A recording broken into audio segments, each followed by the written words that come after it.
Hello दोस्तों, स्वागत है आप सभी का आपके अपने YouTube channel ember world point में। आज आपके लिए प्रैक्टिस सेट नंबर 2 लेके आए हैं, जो कि सामान्य ज्ञान का है। तो चलिए शुरू करते हैं आज का प्रैक्टिस सेट। देखते हैं, पहला क्वेश्चन दे रखा है। हाल ही में भारत और बांग्लादेश ने संयुक्त अभ्यास बंगो सागर 23 और समन्वित गश्त कॉर्पोरेट का आयोजन कहाँ किया है? ऑप्शन है आपकी विशाखापट्टनम, पुदुचेरी, कोच्चि या फिर मुंबई। तो इसका राइट आंसर क्या हो जाएगा? Option number A, Visakhapatnam. ठीक है। बात करें भारत और बांग्लादेश के बीच के संयुक्त अभ्यास की, तो एक तो हो गया आपका बंगो सागर। एक और आपका प्रसिद्ध है, वो क्या है आपका? संप्रीति। तो संप्रीति जो युद्ध अभ्यास है, वो भारत और बांग्लादेश के बीच में होता है। ये भी आपको ध्यान रखना है। इसके अलावा भारत और बांग्लादेश से संबंधित कुछ और क्वेश्चन पूछे जाते हैं। वो क्या है कि जो भारत है, भारत के साथ में सबसे लंबी सीमा कौन सा देश बनाता है?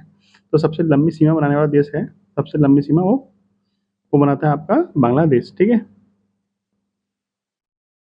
कितनी किलोमीटर लंबी है? तो 4096 किलोमीटर लंबी है। ठीक है। इसके अलावा और कुछ क्या क्वेश्चन पूछ जाते हैं कि बांग्लादेश की राजधानी क्या है? तो बांग्लादेश की राजधानी है ढाका। और इसकी मुद्रा का नाम क्या है? इसकी मुद्रा का नाम है टका। ठीक है। इसके अलावा जिस ऑपरेशन के द्वारा बांग्लादेश को भारत से अलग किया गया था, उस ऑपरेशन का नाम पूछा जाता है। तो उस ऑपरेशन का नाम क्या है? ऑपरेशन त्रिशूल। ठीक है, यहाँ नोट कर लीजिए, ऑपरेशन त्रिशूल। ये कब चलाया गया था? ये चलाया गया था 1971 में। ठीक है। इस 1971 में इस ऑपरेशन के द्वारा ही भारत से उसको बांग्लादेश को अलग किया गया था। ठीक है। नेक्स्ट देखते हैं। क्वेश्चन दिया है, भारत की पहली मानव युक्त पनडुब्बी का नाम क्या है? ऑप्शन है आपके मत्स्य 6000, जल 2000, समुंदर 500 या फिर बंगाल 1000। ठीक है। तो इसका राइट आंसर हो जाएगा ऑप्शन नंबर ए, मत्स्य 6000, जो कि क्या है? भारत की पहली मानव युक्त पनडुब्बी है। ठीक है। नेक्स्ट क्वेश्चन है, हाल ही में किस भारतीय जोड़ी ने कोरिया ओपन 2023 का खिताब अपने नाम किया है? पीवी सिंधु और साइना नेहवाल, पारुपल्ली कश्यप और साई प्रीत, सात्विक साईराज और चिराग शेट्टी, या फिर प्रियांशु रजावत और चेतन आनंद। तो इसका राइट आंसर है सात्विक और चिराग की जोड़ी। इनका संबंध किस खेल से है? तो इनका संबंध आपका बैडमिंटन से है। ठीक है। और इन दोनों ने क्या किया है कि इन दोनों ने जो 2023 का क्या है मेजर ध्यानचंद पुरस्कार है, वो किसको मिला है? वो इन दोनों को ही मिला है। ठीक है। यानी कि मेजर ध्यानचंद पुरस्कार हाल ही में किसको मिला है? वो इन दोनों को ही मिला है। ठीक है। ये क्वेश्चन इंपॉर्टेंट है, आपको ध्यान रखिए। मेजर ध्यानचंद पुरस्कार किसको मिला है? सात्विक और चिराग की जोड़ी को मेजर ध्यानचंद पुरस्कार मिला है। नेक्स्ट देखते हैं। क्वेश्चन है, हाल ही में गुजरात सरकार ने किसे राज्य मछली घोषित किया है? आपका ऑप्शन है कैटफिश मछली, डॉल्फिन मछली, घोल मछली या फिर कतला मछली। तो इसका राइट आंसर हो जाएगा घोल मछली। नेक्स्ट देखिए, कनाडा इंडियन फाउंडेशन द्वारा ग्लोबल इंडियन अवार्ड से सम्मानित होने वाली पहली भारतीय महिला कौन है? फाल्गुनी नायर, गीता गोपीनाथ, तुलसी गौड़ या फिर सुधा मूर्ति। इसका राइट आंसर है सुधा मूर्ति। ये सुधा मूर्ति कौन है? तो आपने ऋषि सुनक का नाम सुना होगा, जो कि कौन है? जो आपके ब्रिटेन के प्रधानमंत्री हैं, ऋषि सुनक। उनकी सास का नाम क्या है? तो सुधा मूर्ति। ठीक है। और ये जो इन्फोसिस है, उनके को फाउंडर एन नारायण की पत्नी भी हैं, सुधा मूर्ति। नेक्स्ट देखिए, निम्नलिखित में से उत्तर प्रदेश का कौन सा जिला राष्ट्रीय राजधानी क्षेत्र यानी एनसीआर में शामिल है? शामली, अलीगढ़, आगरा या फिर मथुरा। इसका राइट आंसर है शामली। एनसीआर में यूपी के कितने जिले शामिल हैं? तो एनसीआर में यूपी के 8 जिले शामिल हैं। कितने प्रस्तावित हैं? तो 4 जिले प्रस्तावित हैं। 4 जिले में कौन कौन से हैं? एक तो आपका अलीगढ़ हो गया, एक मथुरा हो गया, एक आपका हाथरस, ठीक है, हाथरस, और चौथा आपका है सहारनपुर। ठीक है। 2 जिले ये और 2 जिले ये, कुल मिला 4 जिले आपके प्रस्तावित हैं, 8 जिले आपके पहले से शामिल हैं। नेक्स्ट देखिए, उत्तर प्रदेश आर्म कॉन्स्टिट्यूशनरी एक्ट किस वर्ष पारित किया गया था? 48 में, 50 में, 52 में या फिर 1945 में। इसका राइट आंसर है 1948। इस एक्ट के द्वारा ही क्या हुआ था? पीएसी का गठन किया गया था। ठीक है। जो ये पुलिस में क्या होता है, पीएसी होती है, उसका गठन किस एक्ट के द्वारा किया गया था? 1948 के आर्म कॉन्स्टिट्यूशनरी एक्ट के द्वारा ही किया गया था। नेक्स्ट क्वेश्चन देखते हैं। 2 सूची दे रखी है, सूची 1 और सूची 2। एक तरफ संस्थान दे रखा है, एक तरफ स्थापना वर्ष दे रखा है, आपको मिलान करना है। देखिए, पहला दे रखा है भारत कन्या संगीत संस्थान 1926 में इसकी स्थापना हुई थी। राज्य ललित कला अकादमी 1962 में, उत्तर प्रदेश संगीत नाटक अकादमी 1963 और भारतीय नाट्य अकादमी 1975। ये क्या है? सारे सारे पहले से ही मेल कर रखे हैं। यानी कि भारत कन्या संगीत संस्थान 1926 में इसकी स्थापना, राज्य ललित कला अकादमी 1962 में, उत्तर प्रदेश संगीत नाटक अकादमी 1963 और भारतीय नाट्य अकादमी 1975। ठीक है, बात करें ये चारों संस्थान है कहाँ पर, तो ये चारों संस्थान कहाँ पर है, ये आपके लखनऊ में। ठीक है, यानी इसका ऑप्शन नंबर कौन सही हो जाएगा, ऑप्शन नंबर आपका ए आपका एकदम राइट आंसर हो जाएगा, 1 2 3 4। नेक्स्ट देखिए, वर्तमान उत्तर प्रदेश में भारत के प्राचीनतम 16 महाजनपदों में से कुल कितने महाजनपद स्थित थे, 6, 7, 8 या 9। तो वर्तमान में कितने हैं, 8 महाजनपद आपके उत्तर प्रदेश में स्थित हैं। जो 16 जो महाजनपद थे उनमें से 8 अभी भी वर्तमान में उत्तर प्रदेश में पड़ते हैं। ठीक है, उन 8 में से क्या कहते हैं, जो आपका अच्छा ये वो जो 8 महाजनपद हैं वो कौन कौन से हैं, यदि आप नोट करना चाहें तो मैं आपको बोल देता हूँ। पहला है काशी, दूसरा है पांचाल, फिर वत्स, फिर सूरसेन, कौशल, कुरु और मल्ल और चेदी। ठीक है, ये आपके 8 महाजनपद हैं। बात करें 16 महाजनपद की, तो इसका उल्लेख किस पुस्तक में मिलता है, तो इसका उल्लेख अंगुत्तर निकाय में मिलता है, अंगुत्तर निकाय। और ये पुस्तक किस धर्म की है, इसका आंसर आपको कमेंट बॉक्स में बताना है। यानी इस पुस्तक का संबंध किस धर्म से है, इस क्वेश्चन का आंसर आपको कमेंट बॉक्स में बताना है। नेक्स्ट देखिए, उत्तर प्रदेश की कौन सी जनजाति दीपावली को शोक के रूप में मनाती है, सहरिया, बैगा, परैया या फिर थारू। तो जो आपकी थारू जनजाति है वो आपकी दीपावली को शोक के रूप में मनाती है। बात करें थारू जनजाति की, तो थारू जनजाति का संबंध किस वंश से है, इसका संबंध है किरात वंश से। ठीक है, किरात वंश से इनका संबंध है। और इनकी प्रमुख फसल कौन सी है, इनकी प्रमुख फसल है चावल। ठीक है, और इनके विकास के लिए एक हाल ही में यूपी में एक विश्व महाविद्यालय खोला गया है, वो किस जिले में खोला गया है, तो उसका नाम भी नोट कर लीजिए, यहाँ नोट कर लीजिए आप, लखीमपुर खीरी। लखीमपुर खीरी में क्या है, इनके विकास के लिए एक महाविद्यालय खोला गया है। किस जनजाति के विकास के लिए, तो थारू जनजाति के विकास के लिए। नेक्स्ट देखिए, कवियत्री महादेवी वर्मा का जन्म किस शहर में हुआ था, आजमगढ़, चित्रकूट, कन्नौज या फर्रुखाबाद। इसका राइट आंसर है फर्रुखाबाद। कवियत्री महादेवी वर्मा को आधुनिक युग की मीरा भी कहा जाता है, आधुनिक युग की मीरा। ठीक है, इनकी प्रमुख पुस्तकें कौन कौन सी हैं, इनकी प्रमुख पुस्तकें हैं आपकी, यहाँ नोट कर लीजिए। पहला लिखिए रश्मि, दूसरा है नीरजा, फिर यामा। ठीक है, इसके अलावा दीपशिखा और निहार, दीपशिखा और निहार। ठीक है, इनकी प्रमुख रचना है जो आपसे पूछी जा सकती है। नेक्स्ट क्वेश्चन है, निम्नलिखित में से किसके द्वारा जीवन रक्षा के लिए गृहमंत्री का पुलिस पदक प्रदान किया जाता है, गृह मंत्रालय, इंटेलिजेंस ब्यूरो, या फिर 2 ऑप्शन आपके और हैं, पुलिस अनुसंधान एवं विकास ब्यूरो या फिर द इंडियन पुलिस फाउंडेशन। तो इसका राइट आंसर है ऑप्शन नंबर ए, गृह मंत्रालय। बात करें वर्तमान में गृह मंत्री कौन है, तो गृह मंत्री वर्तमान में है अमित शाह। ठीक है, सहकारिता मंत्रालय भी इन्हीं के पास है, सहकारिता मंत्रालय इनके पास है, तो इन्हीं के पास है। ठीक है, ये जो पुरस्कार है किसके लिए दिया जाता है, तो ये आम नागरिक के लिए दिया जाता है जो किसी की जान बचाता है, जैसे आग लग जाए तब किसी की जान बचाई हो, या फिर कोई जल में डूब रहा हो तो तब किसी की जान बचाए, तो उसके लिए ये पुरस्कार दिया जाता है। नेक्स्ट देखिए, क्वेश्चन है, निम्नलिखित कथनों को पढ़ें और सही विकल्प चुनें। बोबिली बीड़ा कर्नाटक शास्त्रीय संगीत में इस्तेमाल किया जाने वाला एक बृहद खिंचा वाला तंतु वाद्य यंत्र है।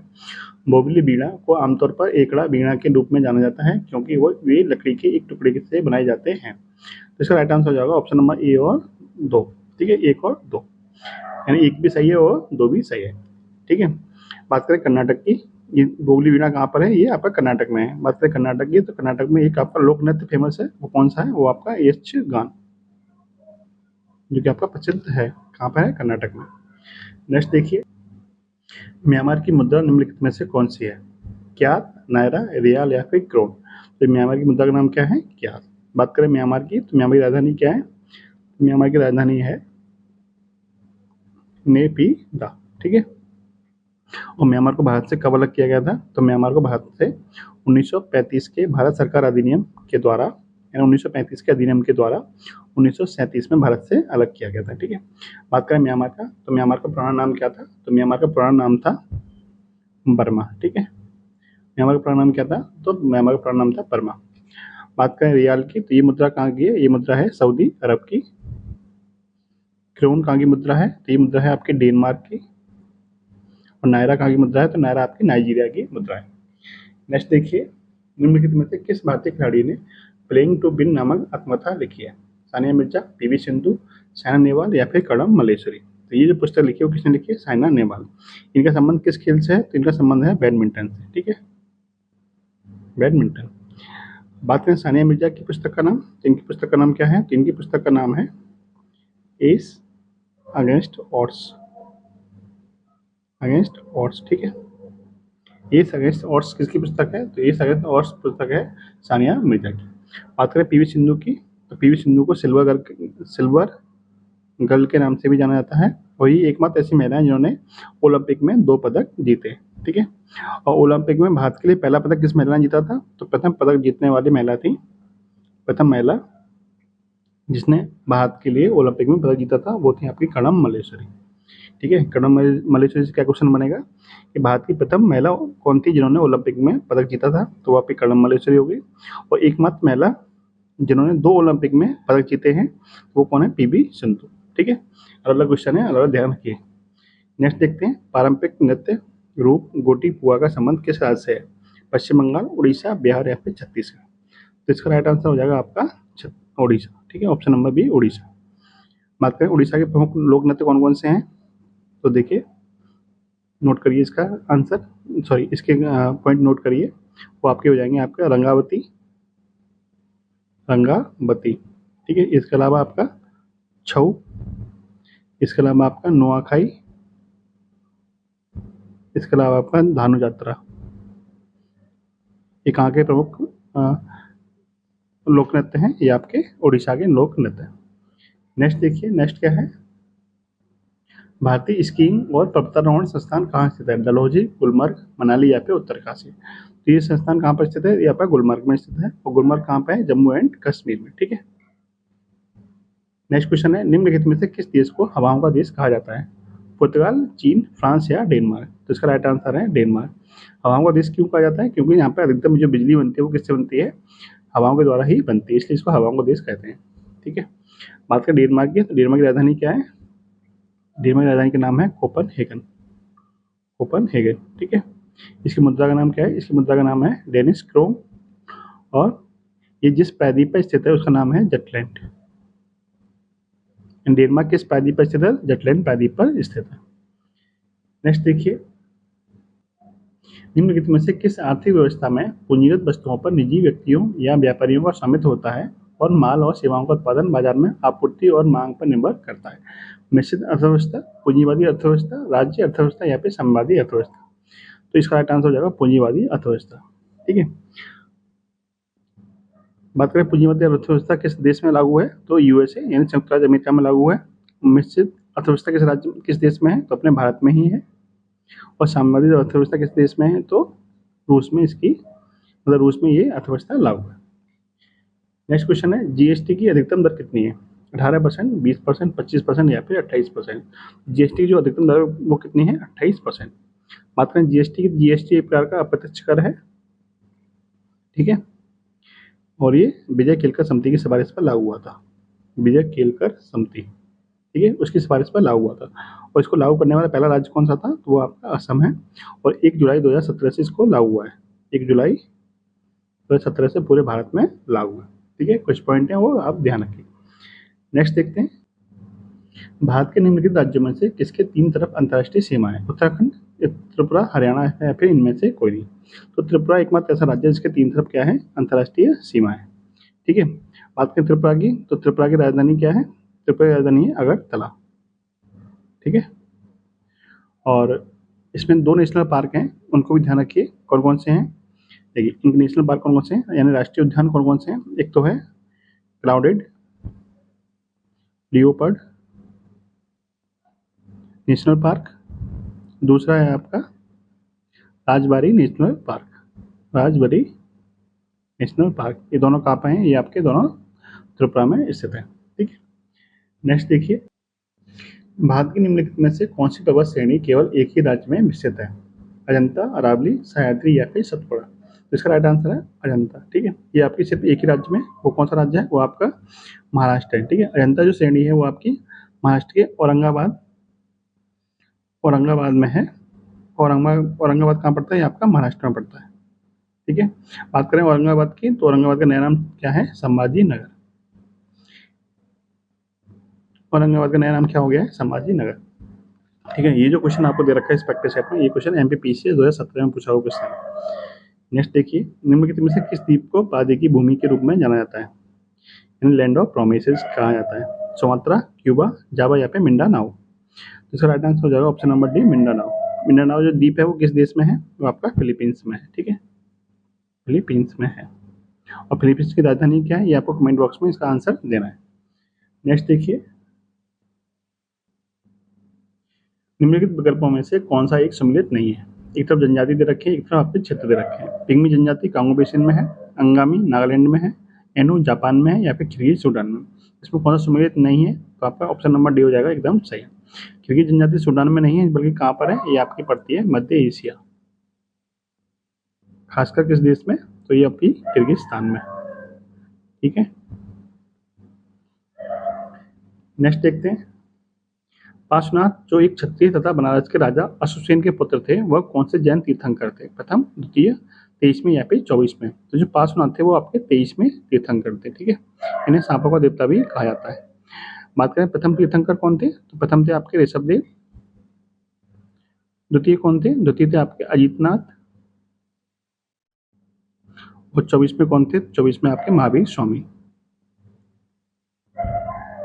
ठीक है, नेक्स्ट देखिए, आगरा किले के परिसर में निम्नलिखित मुगल शासकों में से किसने मोती मस्जिद का निर्माण करवाया था? देखिए, भारत में 2 मोती मस्जिद बनवाई गई हैं मुगल शासकों के द्वारा। एक आगरा में बनवाई गई है और एक आपके दिल्ली में बनवाई गई है। तो जो आगरा में बनवाई गई है वो किसने बनवाई थी? वो आपकी शाहजहां ने बनवाई थी। और जो दिल्ली में बनवाई थी वो किसने बनवाई है? वो आपकी औरंगजेब ने बनवाई है। ठीक है, दोनों क्वेश्चन है, ध्यान रखिए, दोनों पूछे जाते हैं। नेक्स्ट क्वेश्चन देखिए क्या है। किस घटना के बाद महात्मा गांधी ने फरवरी वर्ष 1922 ईस्वी में असहयोग आंदोलन वापस ले लिया था? Central assembly bomb blast, Jallianwala Bagh जनसंहार, काकोरी ट्रेन एक्शन और चौरी चौरा घटना? कब वापस ले लिया गया? फरवरी 1922 में। देखिए, असेंबली ब्लास्ट तो 1928-29 के आसपास हुआ था, तो ये नहीं हुआ। जलियांवाला 1919 में हुआ, तो ये भी नहीं हो सकता। काकोरी ट्रेन 1924-25 में हुआ था, तो ये आप 1925 में हुआ था काकोरी ट्रेन एक्शन, तो ये भी नहीं हुआ। 1922 में कौन सा हुआ था? चौरी चौरा घटना। ये कब हुई थी? 4 से 5 फरवरी 1922। ठीक है, ये घटना क्या थी? भीड़ ने क्या किया था? भीड़ ने एक पुलिस स्टेशन में 20 से 25 पुलिस वालों को बंद करके जला दिया था। वो घटना आपकी चौरी चौरा घटना कहलाती है। इसके बाद क्या किया था? महात्मा गांधी जी ने असहयोग आंदोलन को बंद कर दिया था। और असहयोग आंदोलन चला कब था? तो यह 1920 में शुरू हुआ था, 1922 में इस घटना के बाद में बंद कर दिया गया था। नेक्स्ट देखिए, क्वेश्चन दिया है, निम्नलिखित में से कौन भारत के स्वतंत्रता आंदोलन के लाल बाल पाल में से एक थे? देखिए, लाल बाल पाल कौन है? 3 व्यक्ति हैं, इनके नाम है शॉर्ट। लाल का मतलब है लाल बहादुर शास्त्री, सॉरी लाला लाजपत राय। ठीक है, लाला लाजपत राय। बाल का मतलब है बाल गंगाधर तिलक। और पाल का मतलब है बिपिन चंद्र पाल। ठीक है, ये 3 नाम है। और तीनों का संबंध किस दल से है? तो तीनों का संबंध किस है? गरम दल से। ठीक है, आपसे पूछा गया लाल का संबंध किससे है? लाल का संबंध लाला लाजपत राय से। ऑप्शन नंबर बी आपका एकदम सही आंसर हो जाएगा। नेक्स्ट देखिए, नेक्स्ट क्वेश्चन क्या है। निम्नलिखित में से भारत सरकार के किस अधिनियम के द्वारा के साथ मॉन्टेग्यू चेम्सफोर्ड सुधारों ने प्रांतों में द्वैध शासन की शुरुआत की थी? भारत सरकार अधिनियम 1892, भारत सरकार अधिनियम 1909, भारत सरकार अधिनियम 1919 या भारत सरकार अधिनियम 1935? जो प्रांतों में द्वैध शासन की शुरुआत हुई थी वो भारत सरकार अधिनियम 1919 के द्वारा शुरुआत हुई थी। जबकि बात करें केंद्र में द्वैध शासन, तो केंद्र में द्वैध शासन जो लागू हुआ था वो 1935 के अधिनियम के द्वारा लागू हुआ था। और प्रांतों में द्वैध शासन समाप्त किस अधिनियम के द्वारा हुआ था? वो 1935 के अधिनियम के द्वारा ही समाप्त हुआ था। ठीक है, यानी 1935 के अधिनियम के द्वारा प्रांतों में द्वैध शासन को समाप्त कर दिया गया, जबकि केंद्र में द्वैध शासन को लागू कर दिया गया। और 1919 के अधिनियम के द्वारा प्रांतों में द्वैध शासन को लागू कर दिया गया। ये सारे क्वेश्चन पूछे गए जो मैं आपको बता रहा हूँ। ठीक है, तो आपको ध्यान से सुनना हर बात को जो आपको बताई जा रही है। इसके अलावा आपसे पूछा जाए कि मॉन्टेग्यू चेम्सफोर्ड सुधार था, इसमें मॉन्टेग्यू कौन थे और चेम्सफोर्ड कौन थे? तो मॉन्टेग्यू भारत के सचिव थे उस समय, और चेम्सफोर्ड कौन थे? भारत के वायसराय थे। ये भी चीज आप ध्यान रखिए। नेक्स्ट देखिए, क्वेश्चन दिया है, भारतीय संविधान का कौन सा भाग मूल अधिकारों से संबंधित है? यानी किस भाग में मूल अधिकार है? तो भाग 3 में क्या है? मूल अधिकार दिए हुए हैं। जबकि भाग 4 में क्या है? डीपीएसपी यानी राज्य की नीति निर्देशक तत्व। भाग 2 में क्या है, नागरिकता है, जबकि भाग 1 में क्या है, भारत एक राज्यों का संघ होगा, भारत राज्यों का संघ। ठीक है, नेक्स्ट देखिए, भारत में सर्वोच्च न्यायालय के न्यायाधीशों, भारत के मुख्य न्यायाधीश सहित की अधिकतम संभावित संख्या कितनी है? देखिए, कुछ समय पहले 31 संख्या थी, लेकिन अब 3 और बढ़ा दिए गए। अब वर्तमान कितने हैं, 34 न्यायाधीश हो सकते हैं, जिसमें से 33 आपके अन्य होंगे, जबकि एक क्या होंगे, मुख्य न्यायाधीश होंगे। वर्तमान में सीजेआई यानी कि मुख्य न्यायाधीश कौन है भारत के, तो वो है आपके DY चंद्रचूड़। ठीक है, नेक्स्ट देखिए, निम्नलिखित संस्थाओं में से कौन सी एक संविधानेतर संस्था है? संविधानेतर का मतलब होता है ऐसी संस्थाएं जिनका उल्लेख संविधान में नहीं है। ठीक है, नीति आयोग, वित्त आयोग, संघ लोक सेवा आयोग या फिर निर्वाचन आयोग। तो जो आपका नीति आयोग है, इसका उल्लेख संविधान में नहीं दे रखा है। इसकी स्थापना कब हुई थी, तो 1 जनवरी 2015 को इसकी स्थापना हुई थी। इसके अध्यक्ष कौन होते हैं, तो इसके अध्यक्ष जो होते हैं वो भारत के प्रधानमंत्री होते हैं। अध्यक्ष कौन होते हैं, प्रधानमंत्री होते हैं।